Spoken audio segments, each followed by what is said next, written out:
man. Oh, man. I'm so tired. Okay, I can do this. Hello. It's Everything's Exhausted with Eve Sturgis. I'm Eve Sturgis, and I'm exhausted. That's not the name of this podcast. This is Everything's Relative, and I'm your host, Eve Sturgis. Please hold while I go and get another cup of coffee. Okay, I'm back. I really did go get coffee. Here, I'll take a sip so you can hear it. Maybe that's gross. Maybe that's great. I don't know. Kaylin and I had a date night last night. We saw Angel Olsen at Hollywood Forever Cemetery. I don't know why I'm so beat though. We got home at like 10:30. I didn't even drink. Angel Olsen was fantastic. If you don't know who she is, go listen now. Go find her. Listen. We ate cheese. Maybe it was the cheese. Not that much cheese. Do we have any recorded incidents of cheese hangovers out there? Can you get hungover from cheese? Anyway, enough about that. Let's talk about this podcast. Everything's Relative is about DNA discoveries, surprising results that change everything. Don't know what I mean? Well, hang around. You'll find out. Today is episode 98 since I've begun this project. Anyone who's paying super close attention to this countdown might feel like I'm off by a number or two. But you guys, I can't figure it out or find the time or energy to double check. So I'm sticking with it. And also, who is paying that much attention? Go do something else with your energy mind.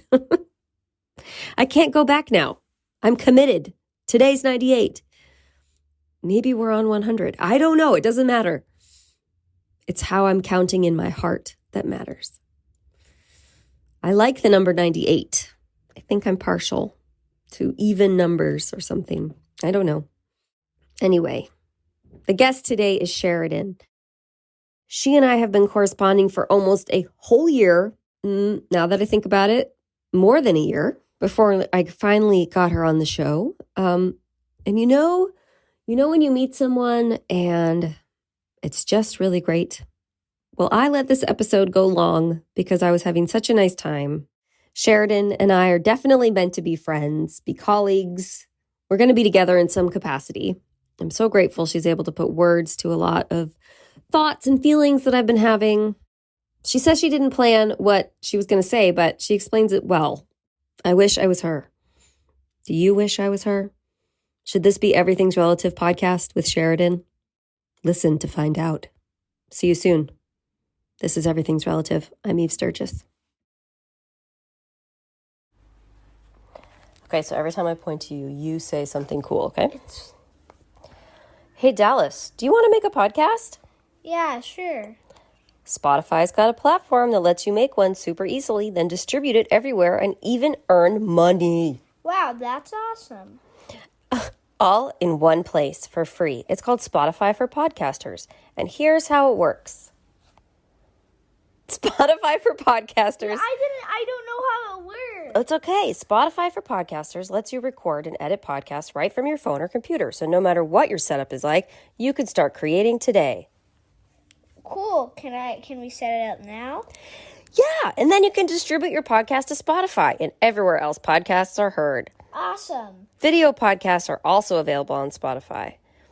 With Spotify for Podcasters, you can earn money in a variety of ways, including ads and podcast subscriptions.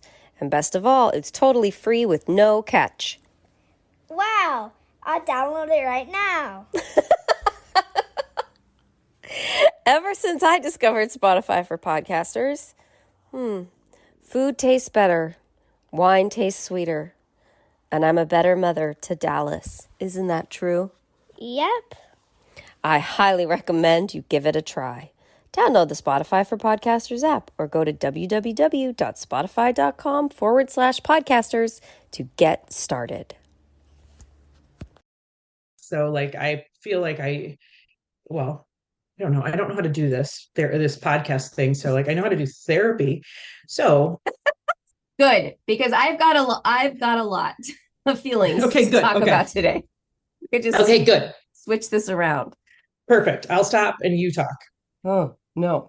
You go.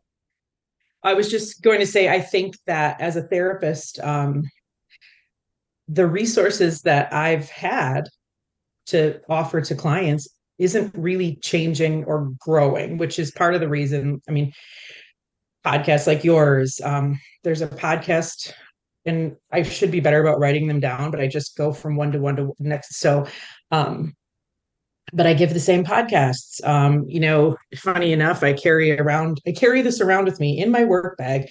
And what people can't see is I'm holding up Leanne Hayes' book, um, because there aren't a lot of other ones. And so I've thought, oh, maybe I should invest in some and give them to clients. But that again goes against my desire to actually have a profitable business. Right. Uh,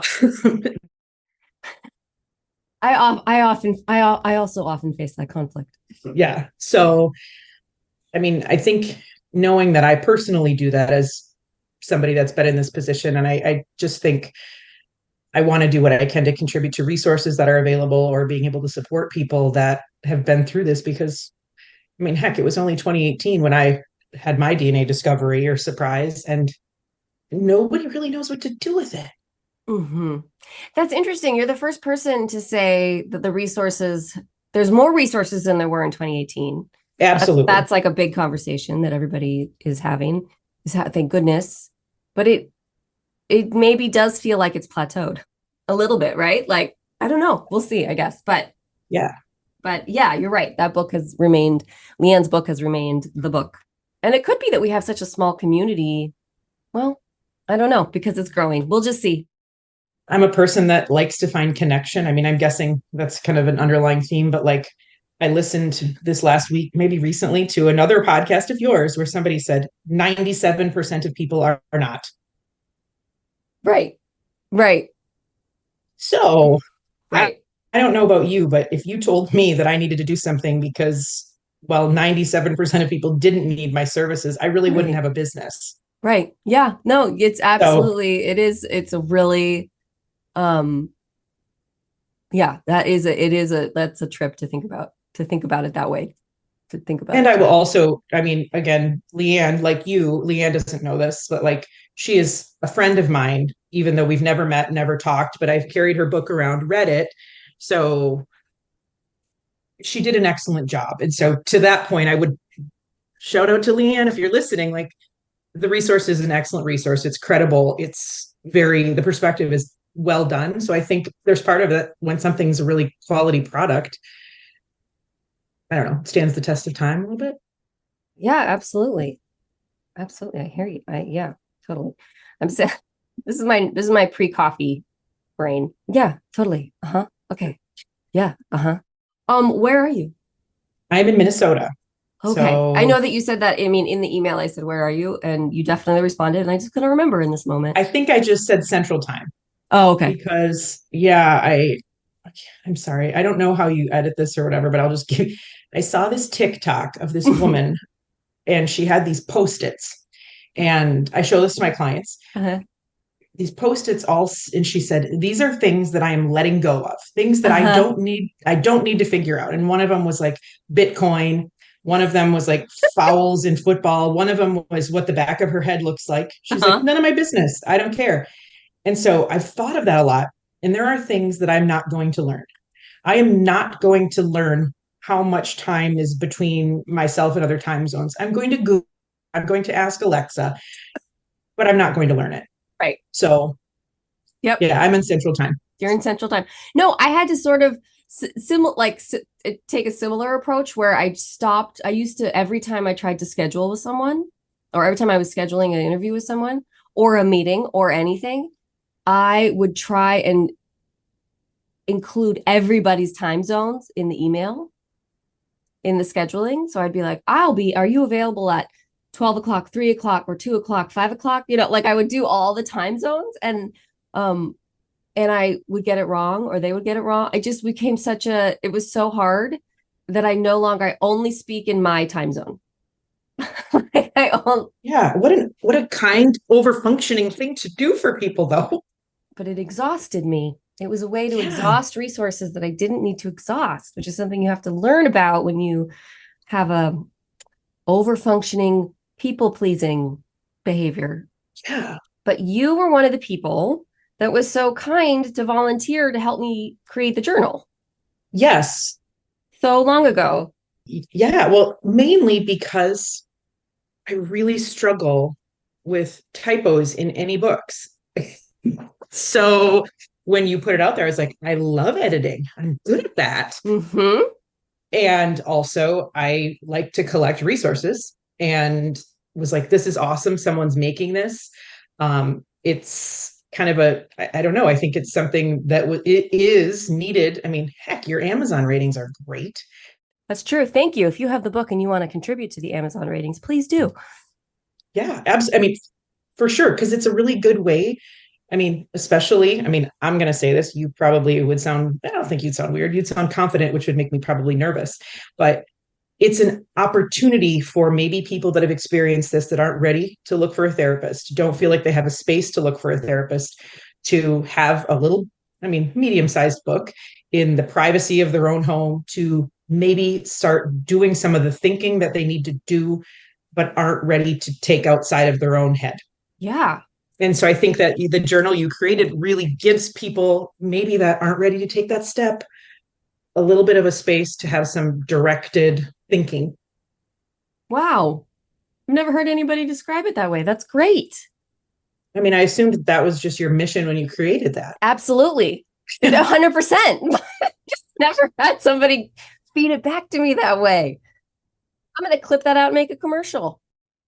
Sounds good. That sounds good. Yeah. So yes, that's how we met, sort of met. Great. Yeah. Yeah. Thank you. And then I tried to just hang out with you. Right. And we never could make it work. And by we could never make it work, I think we should be honest and say it was me that could never make it work. You know, I would like to give you that and be like, no, it's you. But what would happen is I would go and go and go. And then I would have a day where I was like, oh, I'm going to do something or I'm going to listen to podcasts. And then I'd be like, oh my God, I never followed up with Eve. I never followed up with her. And then I would log into my email and be like, oh, it's on her. It's her fault. She needs to respond. Yep. And then my court. I would immediately feel relief because I wasn't the one. So to your that problem. End, it was validating for me to be able to be like, I mean, because, well, pre years and years of really good therapy, Sheridan would have just assumed that you didn't respond to me because of something that was wrong with me. Right. Totally. Which basically wasn't, I mean, I'm assuming you didn't know me well enough to make that judgment. No judgment. It's all wrong with me. It's all me and my overachieving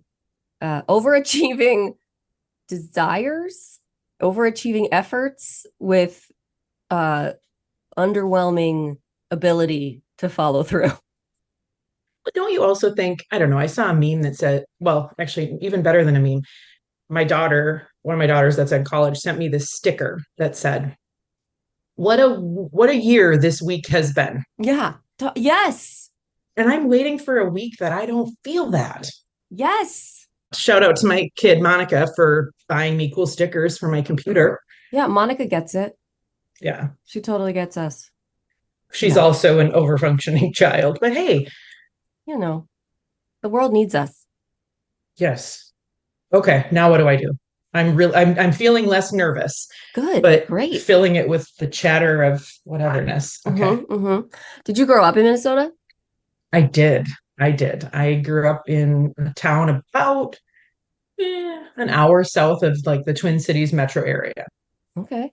Sort of. Well, I moved around. Well, funny enough, I moved around a lot when I was growing up due to the person who adopted me. It's very complicated with his job. So we moved around quite a bit. And then I ended up back in the town I was born in for high school. I mean, look, we are a podcast of complicated origin stories. So for sure. Okay. This starts with you being born. Yeah, sort of. Oh, yeah. Well, you know what? Back it up. Why am I jumping ahead? Well, no, I mean, I don't know if this is like the asterisk on the whatever is and I don't know if you want. You were never born. Asterisks. No.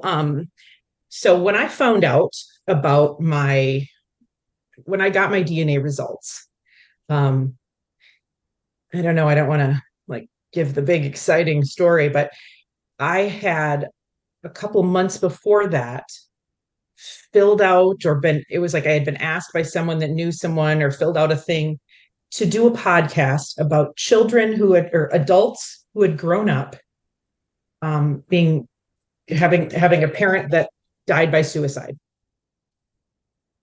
So why that's important is, Why would you be on a podcast like that, Sheridan? well, because I grew up in the person that my mom was married to when I was born um, died by suicide when I was 6. So, why this is an important thing to know is between when I agreed to do that podcast and then I was scheduled to do that podcast in the fall, about a month prior to the podcast date, I found out about my DNA test results. That was just a coincidence? Correct. I mean, what I did, well, I can go into that too, but why it's important that I share that with you is because I'm, I don't, I made a mistake in the sense of something that's really important to me as a therapist. And when I work with clients, and funny enough, I just the other week that the focus was on appropriate disclosure in therapy. And I want to be really mindful about what I talk about even today. I made a mistake because I hadn't done my work. Mm. I found out these DNA results and I went on this podcast, which is a relatively well-known podcast, and essentially outed my mom. Oh, yeah. Mm-hmm. And it's 2018. This was in 2018. And well, many things with my mother and I have improved. Um, I know that that was a hurt to her and it was a mistake that I made. Hmm. And so me going on a podcast a month after finding that out was a really bad decision. And so that being said, I try to be really careful now as a therapist, as doing this. I mean, this is really since then the first podcast I've done, but I put all my shit out there when I hadn't done the work and it wasn't fair to any of the people, myself included. That's so interesting to hear you say that. And I really admire it. I just really admire your self-awareness and your insight. Now, that also being said, I think a big piece of that was something that I have now found working with clients and reading books and just listening to your podcast. Like, while I have no desire to go on for further education and do research, there are threads that seem to run between every person I've worked with that it's so hard for me to sit with them and be like, what? It's exact, almost word for word what my mom said to me. So I think it's important for me to be informed by that, but I probably needed more time before I blasted it out to the world. The reason this is like this is so interesting and timely that you're talking about this, because I have recently been struggling with having, I mean, I've had so many people on the podcast and I love them all. And I'm so grateful for everyone that comes on. And I am so happy to provide a space that people can talk about these things. But so often people come on and they say things that I'm thinking, oh dear, in my head, or like, oh, like, I don't know. Yeah. Like that's a big thing to say, or are you sure about that? Or I want to push back, or like, wow, that doesn't sound like you don't have any empathy for this, or, like I have lots of like questions and things I want to say that in the moment I'm afraid it's too confrontational. Sure. And I'm scared of confrontation, and that's not how I set it up. I think my training as a therapist has me so so like adept at just listening. I just listen. Yeah. And so people are talking and I'm just listening. And I've got this whole wheel going through my head of like, oh shit, oh shit. and, and for their sake or for their family's sake, or, you know, and it doesn't, not necessarily big, huge things, but, or they just have opinions or perspectives even that are different than mine. Mm-hmm. And I don't say anything. And so I'm not saying that I should have, or I always should have. I think that would be a different podcast, and it would eventually have like met different guests come on. But I'm just in a real like think about that lately, about when people come on, and not that, and what if I had said like, wow, it sounds like you haven't done, wow, it really sounds like you haven't done your work around this. Right. Which would be a really bold thing to say. But anyway, so that's just like been on my mind a lot. I'm talking a lot about it with Kaylin, my husband, and it's just really timely that you came on and just put such articulate words to looking back on something and seeing where I don't know, where work would have been time. You know, we so often, like every episode, we're like, take time, slow down, pace yourself. Like when this shock happens, you know, don't rush into anything. We all say that, and then, but also so many people aren't heeding their own advice, maybe, or I don't know. I just think it's just really on my mind, is that concept that you're talking about of. So thank you for bringing it up and speaking to it. And to your point, though, or you know, kind of to what we're talking about, is a couple different things that I think that are at play. Number one, in my story, everyone, with the exception of the person that was that attended my birth, everyone is alive. And right, that makes a difference. That makes a difference. And the other piece of it, I also recognize very much, although probably when I did the first podcast, although I've listened to it since then, I wasn't cruel, I wasn't mean. It was just the act of me putting that out there that was unkind. It was really unkind to my mother, to the person that she had been. I mean, I have to believe, I mean, not have to believe, I know that my mom went through tremendous adversity and made a lot of sacrifices so I could be where I'm at. I know that. Mm-hmm. And it's really hard when you get that information and you're faced with this, like all the things that come with finding this out. And so I do also recognize that there's many people that find this out that maybe didn't have the underlying relationship with their parent, or there was more things that went to it. And so when I think about it, I recognize the value in the protectiveness, in the way that my mom, whether she remembered or knew, I mean, that part isn't for me as big of a deal. Like I recognize that I had a mom that like would have done anything for me and still would, but I was so hurt. And I think it's important to recognize, like, it wasn't, I mean, the stuff that, you know, people joke like, oh, I'm sure my kids are going to need therapy. Sure. My mom, you know, never let me have, you know, soda, and never had sugar cereal. Like there's plenty of things that she was horribly strict on. Me too. So that being said, I try to be really mindful of that, even though, yeah. So, and so thinking about, everybody has their extenuating circumstances. And the other piece of it is the other podcast I did, I think was more sensational. Like, I think it wasn't, I mean, because this is a crazy story. Mm-hmm. And in 2018, there was, I mean, it's funny to me, there's a lot of people that I've met that have found out in 2018, probably because it was $99 for a 23andMe test for Amazon Prime Day. Oh, that's so interesting. Because as you were saying that, I was like, there are a lot of people from 2018. Mm-hmm. I'm 2018. I didn't find out, you know, I didn't find out the same way. But yes, like, that was like the year. Okay, sorry. I just had to make sure that, like, I mean, I want to be careful of that because my mom, she's one of the most important people in my life. I mean, so I'm shrugging. People probably can't hear my shrugs. Yeah. No, I hear you. No, I really, yeah, I respect and admire your attention to mindfulness about the people involved in the story. So, do you want to go back to when I was born, or I Yeah. don't know? Okay. Yes. Yeah. So let's go back to when you were born.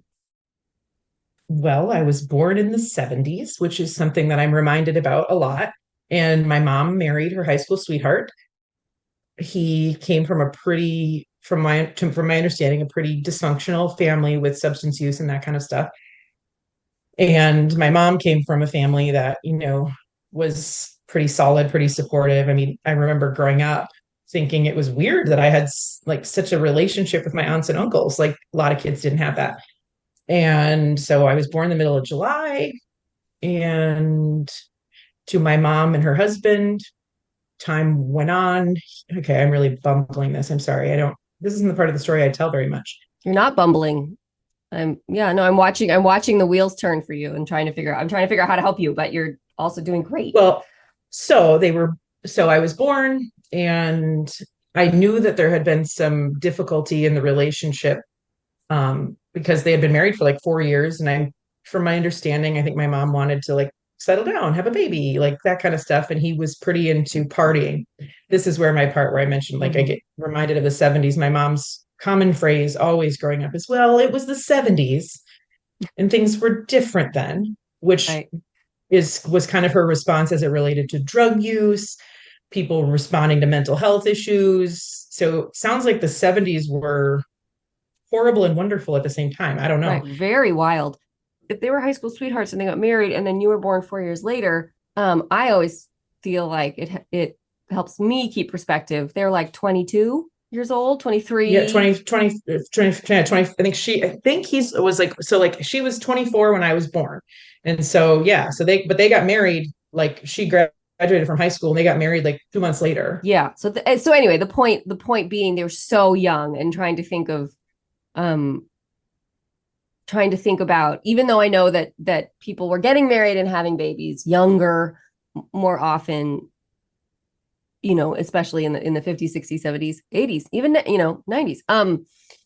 Heck, I got married when I was 22 because, and we are no longer married. So, like, there's some things you need to do Right. in your So much 20s growing up that that, has to happen. So for her to want to settle down and have a baby, um, and him to still be partying, is I don't know. It's common. It's too bad. It's all sorts of things, but it's also like, oh yeah, yep, they were like kids.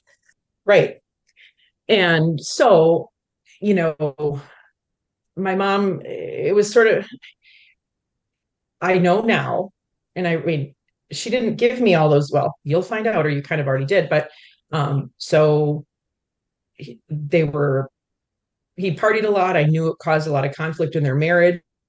I didn't know a lot more than that because I didn't ask. Well, you're only And six or young. You're only then, 6 or younger. well, and so when I was a year old, they got Huh. divorced. Um, and my mom kind of said, and so it's hard, with the information I know now, with, my background, what I do for a job. Um, my mom said, it was the 70s. He partied a lot. He self-medicated was the word she used. And for a long time, I had no idea what that meant. They got a divorce, and there was some time in there where, well, I know my mom was a single mother and she really struggled to raise me, and he was not super involved.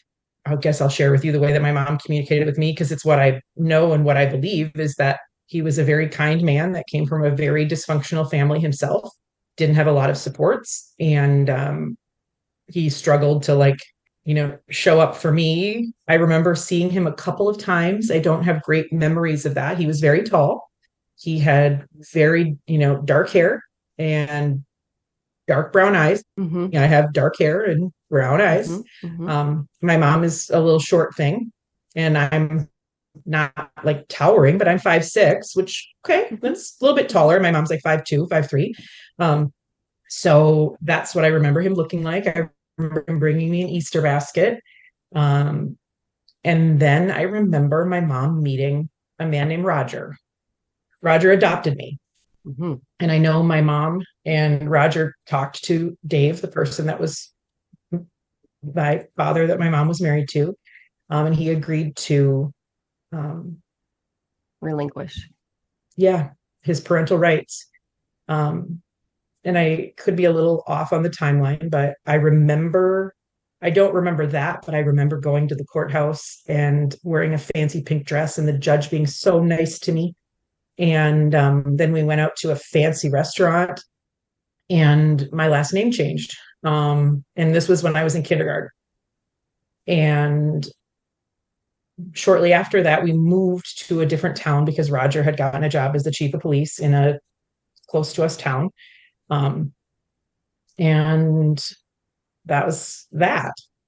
And we were a family of three. And uh, I remember one day Roger came home from work, and I don't know where my mom, I don't know, I don't remember any of the details other than seeing the police car come down the driveway.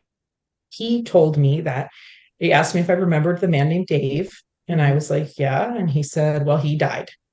And I don't remember where in the remaining, following years where I ever like learned that he died by suicide. Right. Because six would be very young to learn that. And it was 1984, and I went to a Catholic school, and suicide is a sin. Right. A mortal sin. Right. Ironically. Yeah, I mean, right. And I remember being very, very sad because my mom was very, very sad. Roger was very, very sad. Like he was emotional in a way that I had never seen him. And then I went on with my life. And, growing up, high school, my mom was always very, she's very direct with information.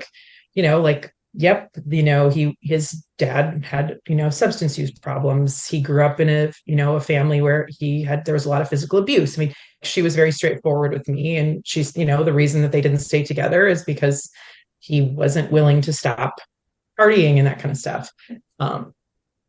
I don't know where in my lifetime that I became aware that someone doesn't make the choice to kill themselves unless they're very depressed or some sort of other thing.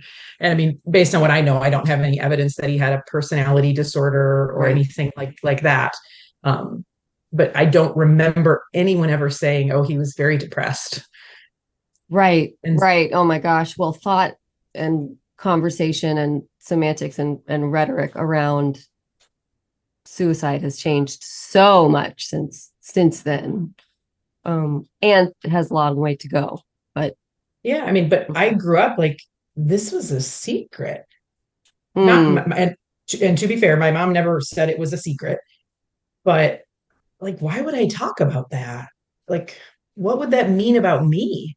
I mean, we both know the answer is it would mean nothing about me. But, teenage me was like, ew. And so, I mean, I spent much of my teen years just like, I don't know, I mean, making various lies or stories or things that felt better to me, kind of trying them on that worked, but none of them were ever the truth. And so went that way through college. My mom and Roger divorced when I was in college. And then my mom got remarried to a man named Steve. And my mom and Steve are still married. Steve is the only person like on my side that my kids have ever had a relationship with or know as their papa. It's interesting to watch your face on Zoom, just because the listeners can't see your face, but when you said Steve, your whole body and face kind of sort of simultaneously relaxed and lit up at the same time, just like so subtle. Yeah, I mean, and it's funny that you say that. It's just he's the kind of person that I just think, I mean, I'm sure it wasn't like this when he was a kid, but he's just like meant to be a dad, Yeah. But I mean, he didn't come to be a part of my life until I was in my 20s.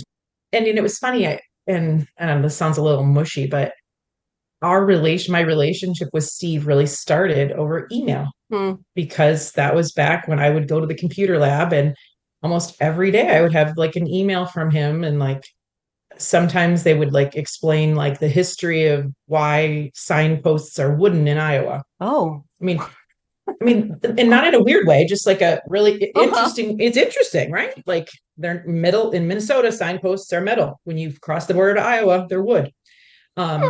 Or just an interesting fact about I mean, but they were like thoughtful or like, oh, we did this weekend. Like, and so strangely enough, like that was back when email was a thing. And I have a lot Mm-hmm. of the emails because I like to print things.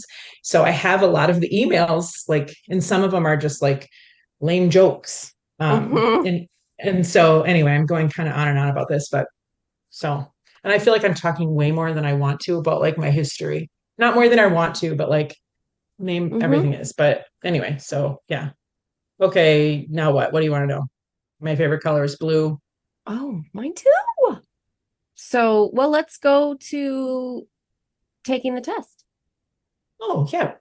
Well, I should. I mean, unless something monumental happened between then and your Steve coming into your life and taking the test. So, my birthday's in July, Mm-hmm. and in 2018, I was turning 40. And, I have 4 kids. Life is busy. And for my 40th birthday, my mother-in-law and father-in-law, who I am very close to, it took me 2 tries, but my second set of in-laws, amazing human beings. They gave me a card that had a $100, like a brand new $100 bill in it.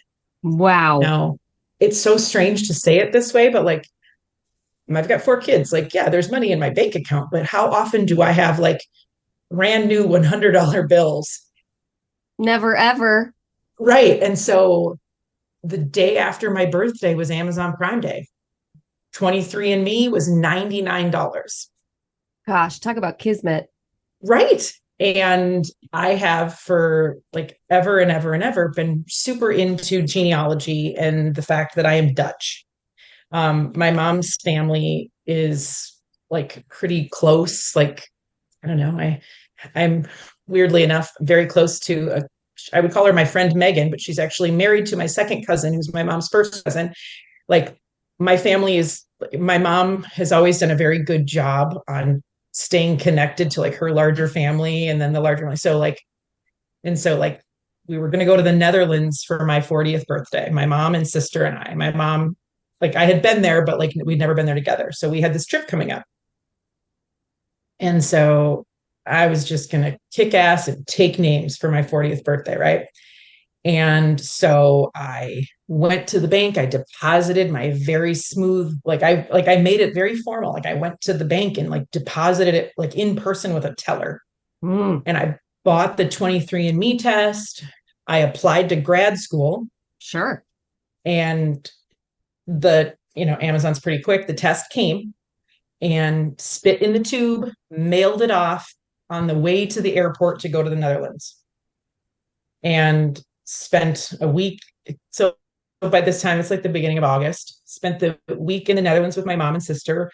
Anyway, and I have done a lot of research. So researched my mom's family tree back to like the 1500s of like Dutch people. And so throughout the trip, we joked about like, I'm going to be like so Dutch. Like, I don't know. I'm gonna be so Dutch. So got back from the trip. It was great. Trip of a lifetime. My mom and sister are like really funny, likable people. Mm-hmm.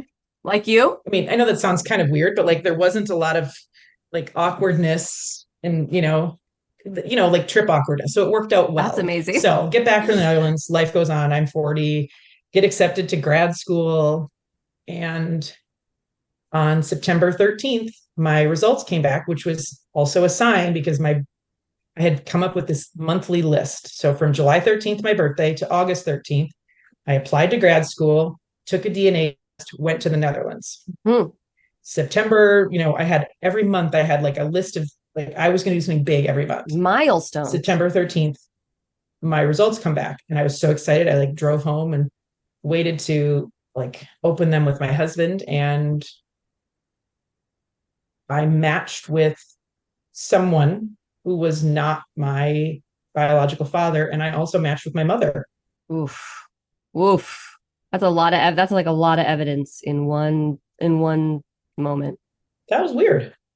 That's a lot of evidence to hit a biological mother and a biological father as your first hit is that takes away a lot of doubt. well, not for me. Clearly it was wrong. Like, I mean, the evidence. I don't know. You know, Yeah. yeah, right. You'd think, but I remember looking at it and being like, okay, yep, let's look. Oh my God, I am 67% Dutch. Like, and I mean, I remember like looking at it being like, yes, woo! Like I, that was very, when I say very important to me to know, I don't know, it was exciting. That was exciting. And you had just been saying you were going to be so Dutch. I was going to be so Dutch. I didn't know, I wasn't really shooting for a number, but like more than half. yeah, like, oh, got this. Is that, and did you, before this, did you know what Dave's heritage was? Scandinavian. Yeah. All right. Minnesota, like, I mean, my husband, Jim, his family, like, came to the United States so long ago. Like, there's, I mean, like, it's just everyone in Minnesota is Scandinavian in some in some way. Yeah. Right. Right. I mean, okay. Yeah. So, but the point being, 67% Dutch would just be exciting to me. well, and it was exciting because like I've been, I don't know, it was, well, no, and actually, no, I do know. I didn't know Dave's family. I didn't know his family. I didn't have relationships with them. Um, they weren't a part of my life for most of, I mean, by their choice. I mean, I really don't believe, I mean, because I remember times where my mom tried and um, so I didn't have that connection, but it was so kind of the counterbalance of that is like my mom's family, and their last name is Ernst, but my mom's family was so steeped in knowing their heritage and going back to the Netherlands and visiting the places where they came from. Like it was so neat for me as somebody that's, I mean, and this is another weird theme that I've noticed in a lot of people that are NPs or MPs is way before ever knowing they had like this weird interest in history and genealogy. I mean, so I've always had that. And like, I can trace my mom's family tree back to 1520. Like, that's pretty good.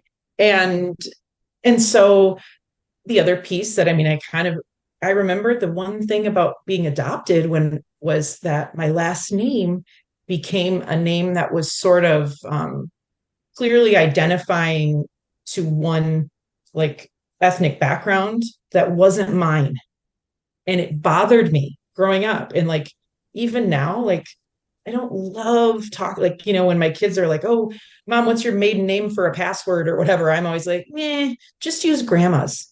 Because my mom's, I was so proud of my mom's family. Not that I wasn't, it was this weird, like, I don't have any ownership of that because it isn't mine. It just did not connect. Yeah. Yeah. And it was always mispronounced. And it was just, I was thankful to get rid of it. And it was at the end of the alphabet. And my mom tells a story that like the second day of school, I came back and asked, like, why did the teacher keep putting me at the end of the line? So forever I changed that kindergarten teacher because my mom reached out to the school and the teacher started doing like backwards alphabet for a while too. So like change it up. I mean, yeah, but I mean, my mom was an advocate, like my kid doesn't like the end of the line. So that was always like a thing for me. And then, so after that, I reached out to my mom and my mom was like really insulted and bothered. And I mean, I'm not going to, the story that I would tell is a story that so many people that experience it are the same as mine. I mean, my mom didn't want me to tell anyone. My mom was very upset and embarrassed and all the things that I'm sure that you feel. And one thing that kept kind of coming up in her, I mean, she denied it, kept coming up for her was like, I would have told you. And I absolutely believe that. I don't think my mom withheld this from me knowingly, which is sort of weird. I mean, but also she's just not that person. I mean, again, you're not the first person that said that to me. And I think I've had people on the podcast say it, but I also have clients. I've experienced it with clients too. I mean, but if you think about it, Eve, like I can't imagine being in my late 20s and being married to somebody or middle 20s, wanting to settle down, him leaving and being gone for, not being super committed to our marriage or whatever, wanting a baby, wanting all the things. I mean, I'm sure you had a period of time where all your friends were getting married, because I think that's, I don't know if I can't, I mean, I don't even know, like they separated for a little bit or whatever, and then they got back together and he wanted to have a baby or they had a baby, and that was great. And I was born brown-eyed, brown-haired, like still he continued with how he was out, divorced, and then she finds someone else, and then he dies. I can see how a choice that you made one night when you and your husband were separated, or whatever it was, can get kind of wrapped up in the rest of life. Absolutely. Especially when, I mean, I'm going to guess she was in survival mode. Like, I've got a kid to raise. I've got, an unreliable co-parent. All right. How do I want to say this? Getting pregnant or conception is so hard. And so the chances of conception are so rare. We're so like one in a million, or like, and this, I know that this sort of goes without saying, but it feels worth saying. People have sex with people all the time and don't get pregnant. like all the time. Right. Like a million trillion people are having sex right now and not getting pregnant. So one night in the middle of one night in the middle of in the 70s, like like and so to that end, like I can't imagine. I mean, I mean, I'm amazed. I can't remember shit I did like a year ago. So I subsequently, because I am me, looked this person up on Facebook and he had his phone number. So I called him. Oh, one of those Facebook guys. Right.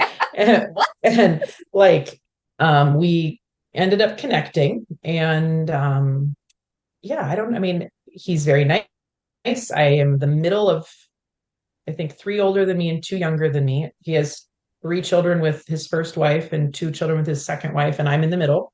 He's married. He and his wife now, they don't have any kids. They've been together for a long time, and he's very nice.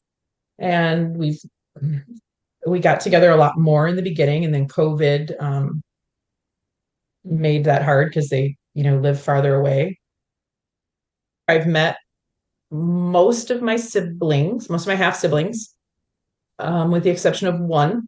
I mean, we do Christmas cards and stuff like that. I think, part of life just being busy and, looking at how in life you have to work I mean, especially, nobody told me that adulthood requires so much effort to maintain relationships. Right? Like, isn't it the truth? My half sisters, the ones that I know the most or have met the most, like, they are wonderful, kind people. I just struggle to, like, I can't get together with my own. Like, I have said that. I said that in, like, especially during COVID, the time I need to spend with these people I don't know, right? I would, if I had an hour, and to choose, if I had an hour, my best friend since 7th grade, and I don't get to catch up enough. And wouldn't I just love to spend some time with her? Yeah. Anyway, yeah. No, I mean, but I think that part is hard. Like, and all of the people that I've met from, my paternal side, like, are wonderful, kind people based on my interactions with them. It's just sort of a hard spot to be in. So here we are today, sort of. Here you are today. All my years of Catholic school, and anyone that's listening that, went to Catholic school, I remember there were like lessons about vocations. But vocation was always explained to me as it relates to like being a priest or a nun. I've since like looked that up, and a vocation is feeling called to something. Yeah. And I, have worked a lot on like, what's appropriate disclosure with clients. And I know when I went through my divorce, I would, we saw dozens of professionals, attorneys, mediators, all those people. And I remember finding like overall, like, I would ask them like, oh, have you, what's, your experience, like in your own life? And these are all people like, oh yeah, I've been married to my high school sweetheart. We have a picket fence around our house. Everything's great. Our kids are, and I was like, I just once would like to see somebody who's done this, been through it, and lived to tell the tale.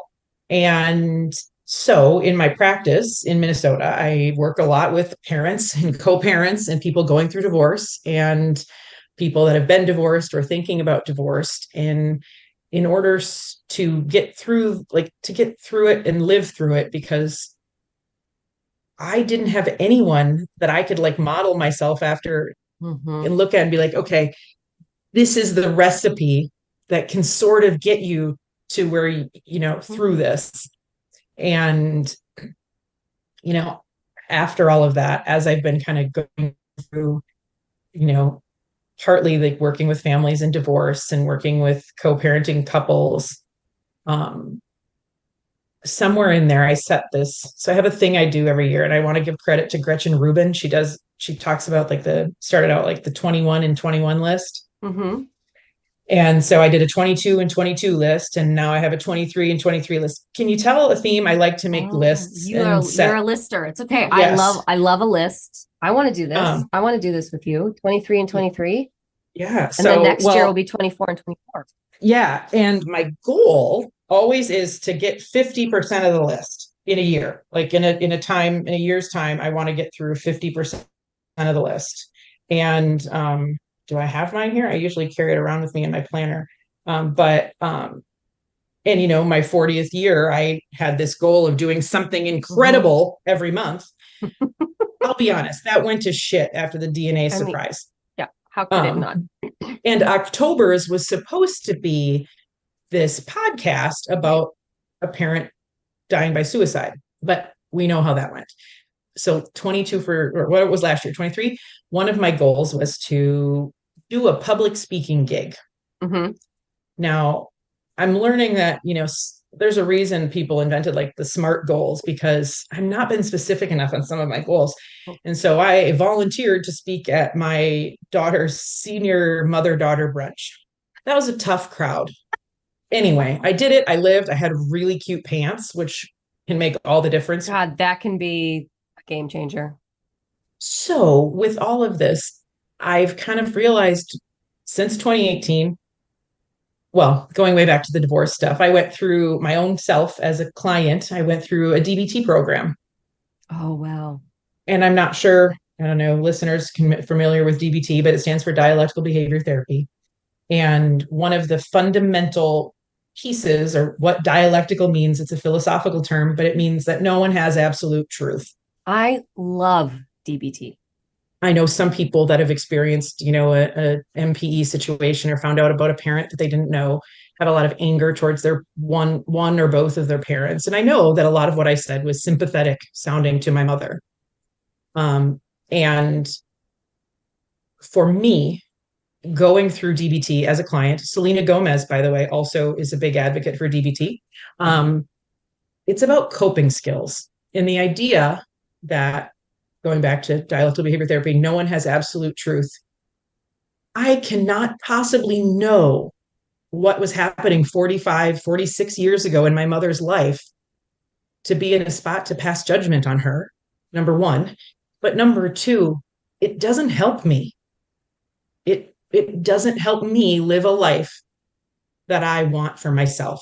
Now, does that mean I can't be angry? Does that mean I can't have all the feelings? No. But big part of dialectical behavior therapy is the idea that we can hold space for two things. And I'm probably kind of preaching to the choir, a lot of this, but like this idea that we can all have partners, husbands, wives, whatever, that we love very, very much, and we can still think they're the biggest buttheads we've ever met. How can we hold space for both of those things? I mean, we do it all the time. I do it on an hourly basis at times. Anyone that's a parent knows, like, who is this little jerk that I gave birth to that I would jump in front of a train for? How can we hold space for two things that don't seem like they can go together? And to my knowledge, and maybe something that I don't know, there is no therapy or no modality of therapy to support people that have a DNA discovery, right? Whether it's like late discovery adoption, donor conceived, a situation like mine. there's modalities. I mean, so we just call it trauma and throw some trauma tools at it. Mm-hmm. Not that that's bad. Right. No, I'm with you. So for me, when I talk about like a vocation and my calling, I was a client in a DBT group way before I found out about my 23andMe results. And there's a skill, and I actually did a community and caring thing for Right to Know, Mm-hmm. talking about I think the title of it was how, if you can't make it better, how not to make it worse.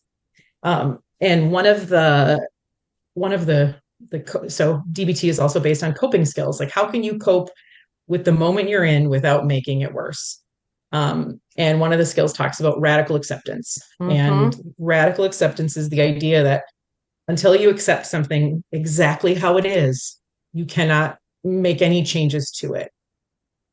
I have worked with clients that have been in a similar situation to me. And how can people make space for the devastation of finding out, okay, who I thought my parent was isn't, and all the things. I mean, and actually, another shout out for Leanne. She is not paying me for this. But like some of the things in her book that she talked about is like going back to out of context snippets of old conversations. Mm-hmm. I have yet to meet, I mean, an NPE or anybody in our situation that doesn't go back and like, I think a Rolodex is like an outdated term, but like I go through these things that I never would have thought I could remember that my mom told me. And I'm like, is that true? Mm-hmm.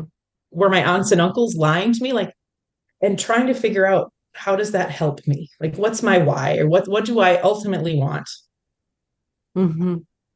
And when I think about radical acceptance, and I'll be really honest and take this however, I have had hurt, I have had anger, I have had shock and disappointment, all those things directed towards my mom, directed towards my aunts and uncles who maybe haven't shared things with me that they knew.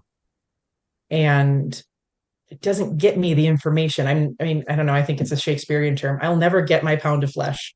So continuing to go to my mom and expect to get my need met about like, hey, this happened to me. I want you to have sympathy and have like compassion for the fact that like I found this out.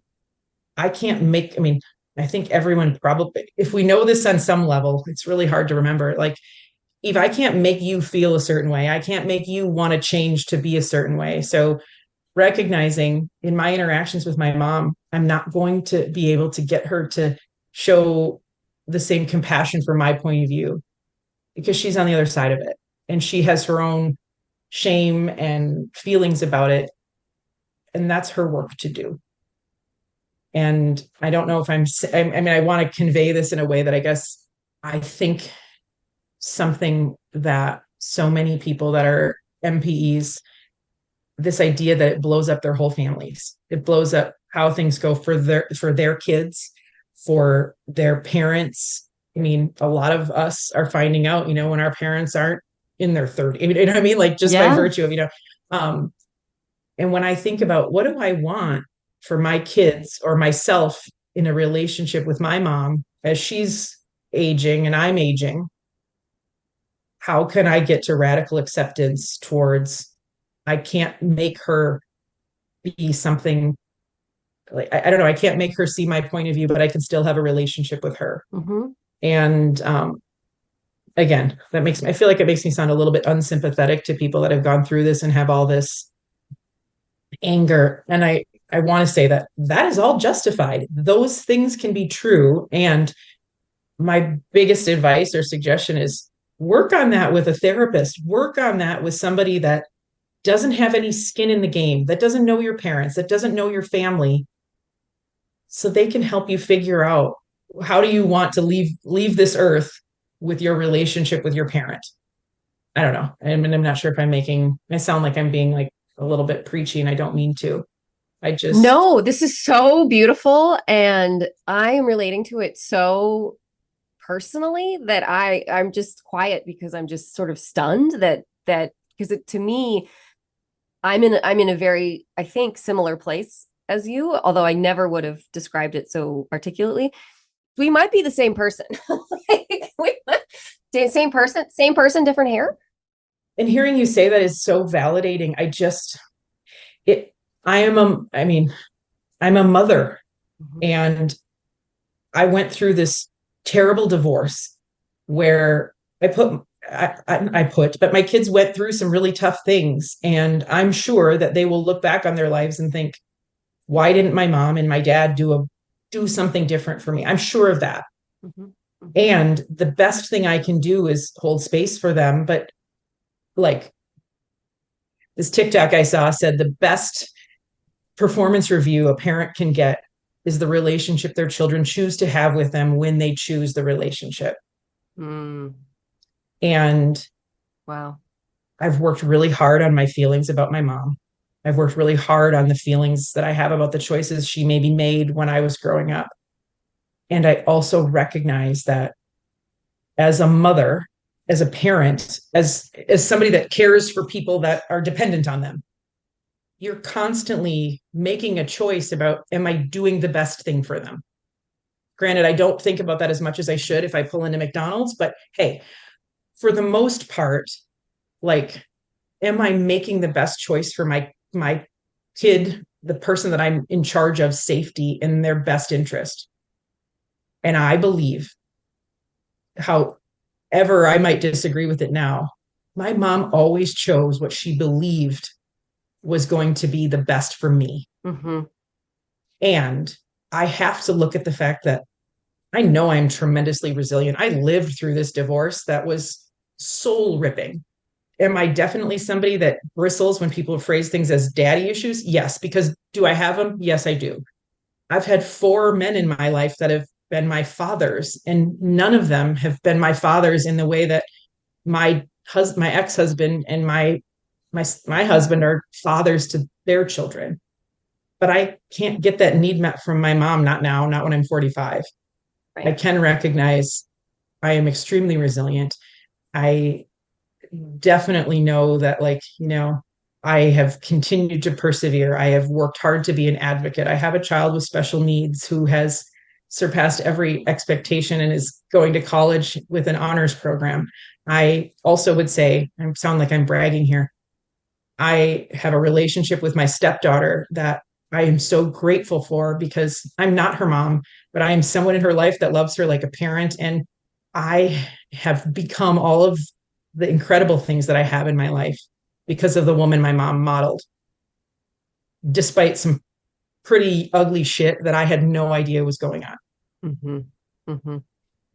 Now, I can't speak for every client or every person. And I'm sure that there's plenty of people that have had really shitty parents. I've heard other people on your podcast that had parents that made bad choice after bad choice after bad choice. I think you've probably seen it. There's the documentary Little White Lie. Mm-hmm. Mm-hmm. And there's a comment in there that the I can't remember her name, but she says, the biggest thing for my mom is to be with me in my present. And I'm definitely misquoting her, but she's saying, like, this is my present. So spending all this time with my mom talking about her past.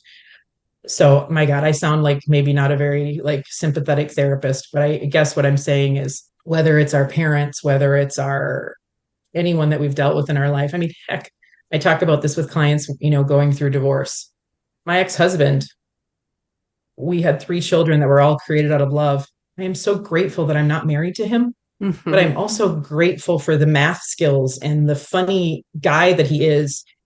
I can hold space for him being a great human being, and none of his lesser awesome qualities, I don't have to be married to them. Mm-hmm. Mm-hmm. And I think that as human beings, we have to make room for that, especially to find our own peace. I don't know. I don't know. I feel like I'm being really cheesy.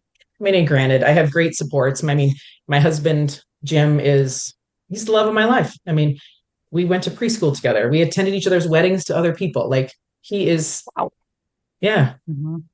I know that I'm lucky in that way too. Mm-hmm. Mm-hmm. So I'm being cheesy. No, that was really beautiful.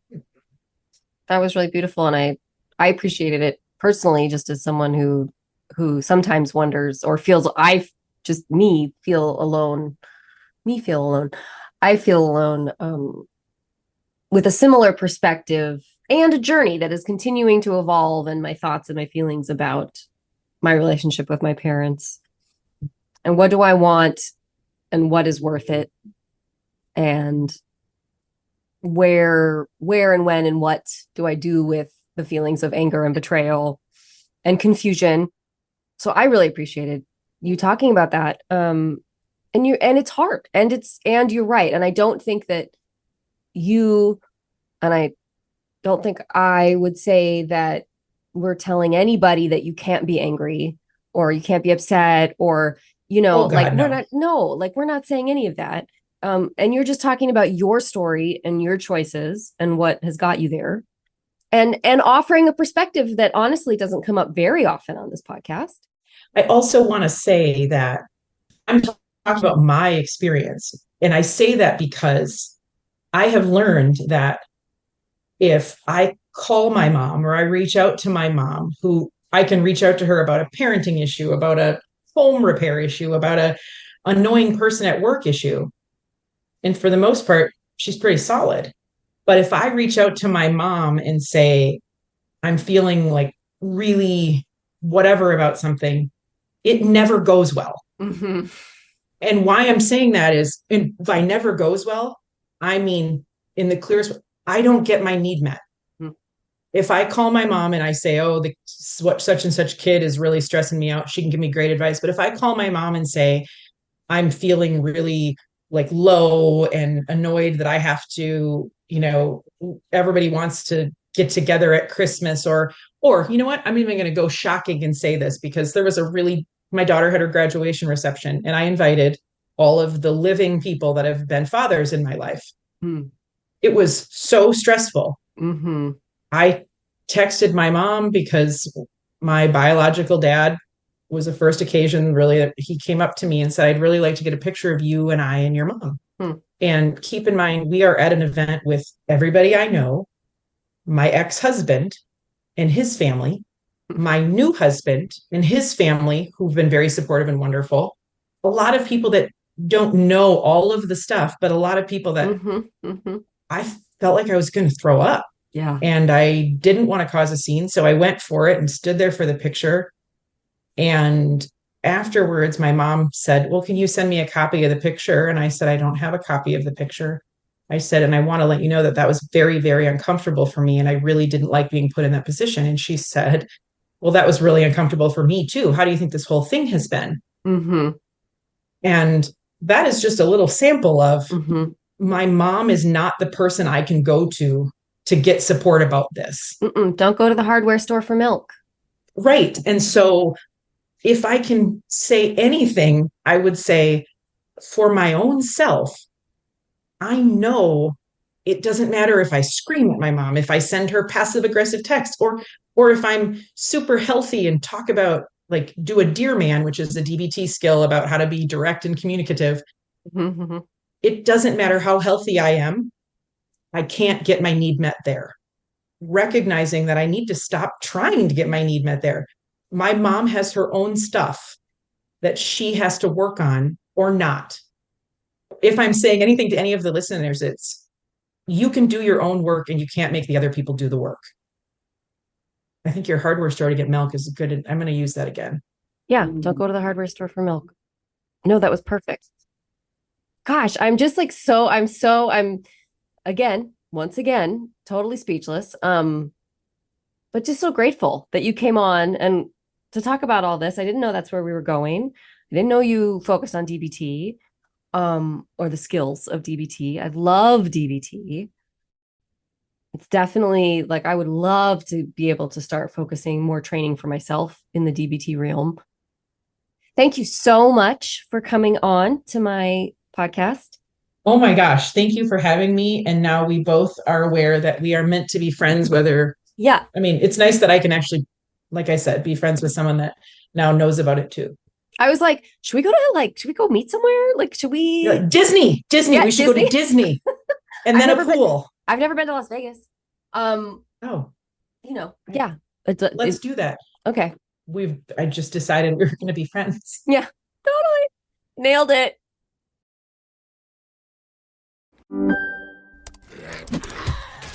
Wait, are you gaming? On a Chromebook? Yep. It's got a high-res 120Hz display, plus this killer RGB keyboard. And I can access thousands of games anytime, anywhere. Stop playing. What? Get out of here. Huh? Yeah, I want you to stop playing and get out of here so I can game on that Chromebook. Got it. Discover the ultimate cloud gaming machine. A new kind of Chromebook.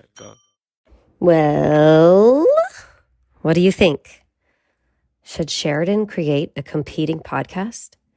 She could call it It's All Radical Accept. Wait, how do you make it? Radical Acceptance Podcast with Sheridan Anderson. I would for sure subscribe to that. So today, part of Radical Acceptance for me is that Margot was supposed to start school today. Her first day at a new school with Dallas. It was very exciting, but she's homesick instead. And that's sad. But she's in great spirits, which is lovely and fun. Like, she doesn't seem to be feeling very sick. But the point is, I am struggling to get anything done today. All parents who have ever had a child home understands what I'm going through today. So, that said, I'm going to wrap this up. This is episode 98. I'm going to try and wrap it up. Feels really wild. So behind the scenes here at Everything's Relative, we have been forming a plan. Because if you haven't been paying attention, let me catch you up to speed. Next week will be episode 99, 99th episode overall since the beginning of this podcast. So Friday, September 15th will be episode 100. And what I have decided to do for that episode, I'm going to air the interview that I did with Jack Franzak for that episode.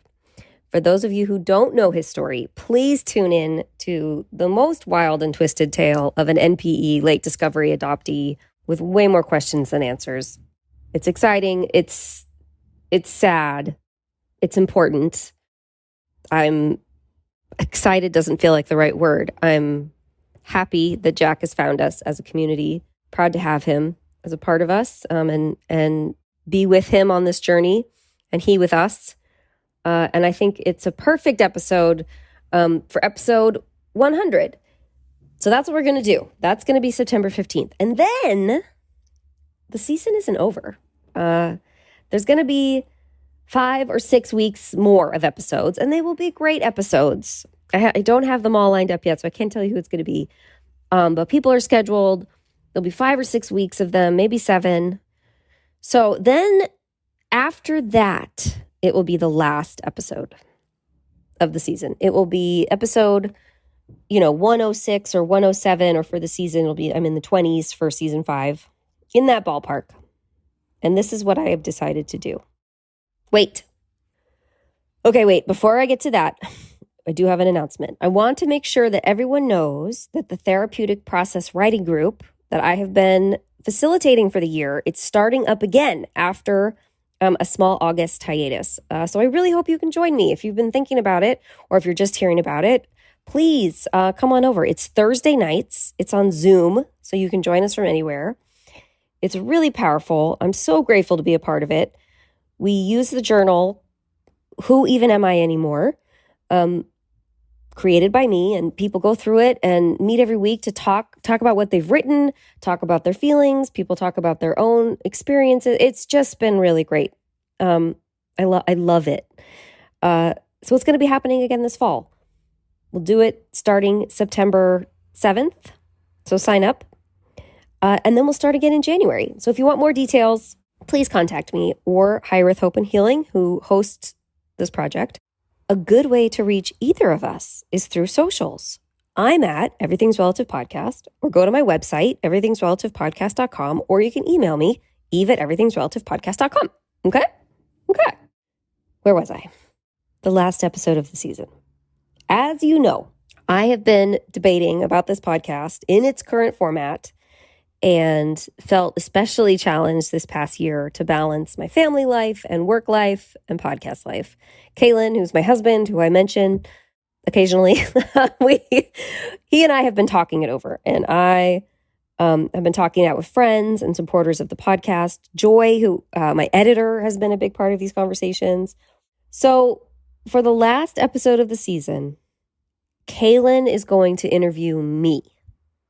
I'll tell my story in a way I never have before with my husband.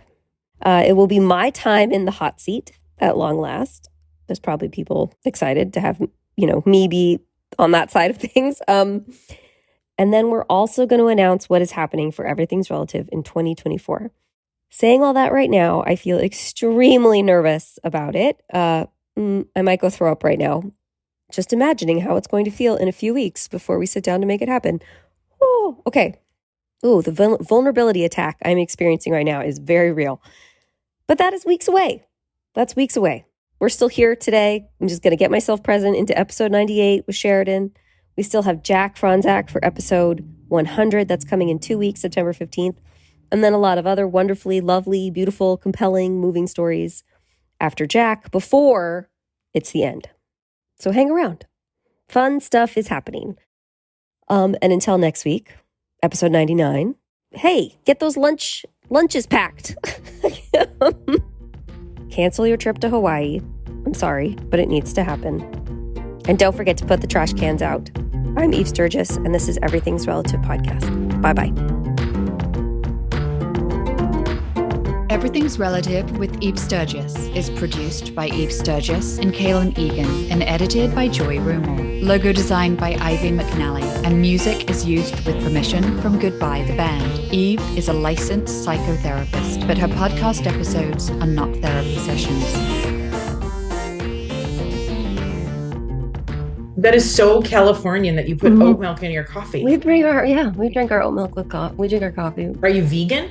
No. Do you have a swimming pool? No.